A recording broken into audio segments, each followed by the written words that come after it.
Are you one of those people that say yes when you want to say no? Do people often overstep your boundaries? Do you feel like you are always the rock for others? Do you feel bad when you turn people down?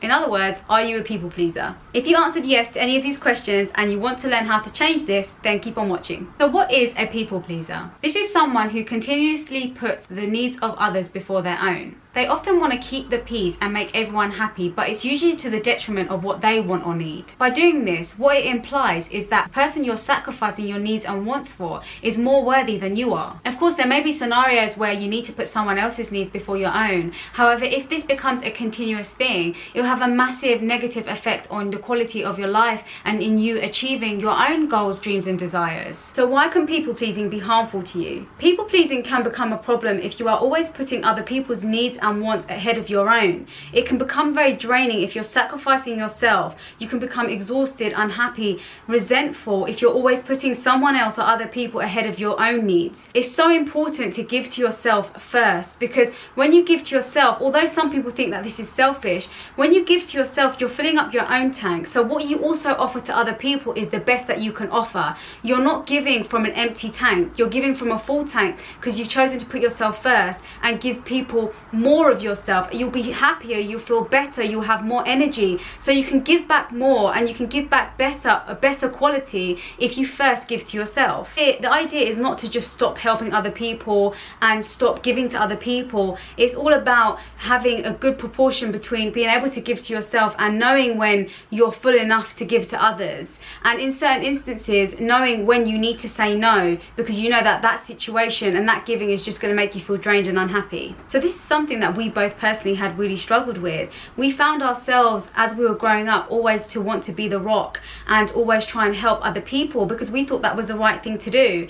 And what ended up happening is we kept on giving our energy and giving our resources and giving our time, and we ended up just feeling drained because we weren't saying no and we weren't looking after ourselves first.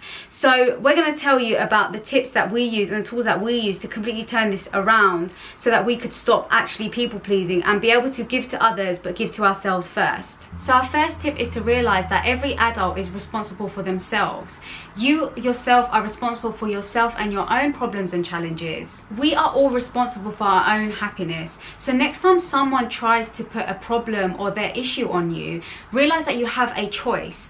This isn't to say that you don't have to support them or you don't have to give them some advice if you want to help. However, don't take their problem as your problem. You can choose if you wish to help and support and advise that person in that scenario. Another way to think about this is if we deal with another person's struggles or problems, we take away their opportunity for learning and growing. We solve the problem for them, basically stealing away their chance for personal growth or development or learning a new skill or facing a new challenge.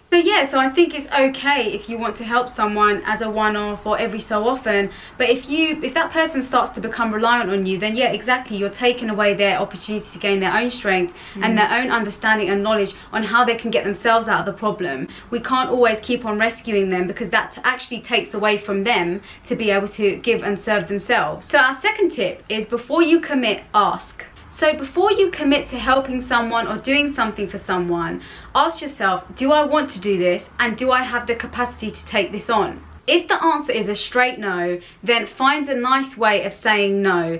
If you're on the fence about something and you're not sure whether you want to or not, also say no. If there's something that you believe is going to make you feel drained and you're not even sure whether it's going to make you feel tired or unhappy, just say no. If it's a yes and you're willing to help that person and it feels good to you, then you can say yes. And the best way to know whether this is something that you want to support and something that you want to help someone with is tuning into your body and tuning into your gut. Because if someone asks you to do something and you don't want to do it and it's definitely a no, you will feel it in your body, whether your body contracts or you have a certain facial expression or it makes you feel a little bit uneasy, you know that that's a no. You should say no to that. But if someone asks you to do something and you're excited to and you really want to help, then you can say yes, as long as you've got the capacity and the space to do that. So our third tip is to realize that saying no doesn't make us a bad person. Growing up, many of us experience situations where if we put someone else's needs before our own, we're praised. And if we decide to put our own needs before someone else's, or we give to ourselves before we give to someone else, we're considered or told that we're selfish. Recondition this belief, and again realize that you cannot give to someone else at a full extent if you don't give to yourself first. Remember, your relationship with yourself and the way you treat yourself extends to your relationships with other people. So if you can't treat yourself well, you won't be able to treat others well. So our fourth tip is to learn different ways to say no. So sometimes the struggle is that we want to say no, but we actually don't know how to say no without sounding rude. I know that this is definitely something that I struggled with, is that I wanted to say no, but the way that it just came out, just to say no, just felt too rude to me to say it. So then I'll just end up committing to something I really just didn't want to do. So I think it's really important to have in your mind a list of ways that you can say no, which is a nice way of saying it. For example, instead of, if someone asks you to do something, instead of saying no, just say something like, well, actually I would love to do that, but I've already committed to X. Or I would love to do that, but I'm so busy at the moment and I just need a little bit of me time, so I don't have the capacity to take anything else on.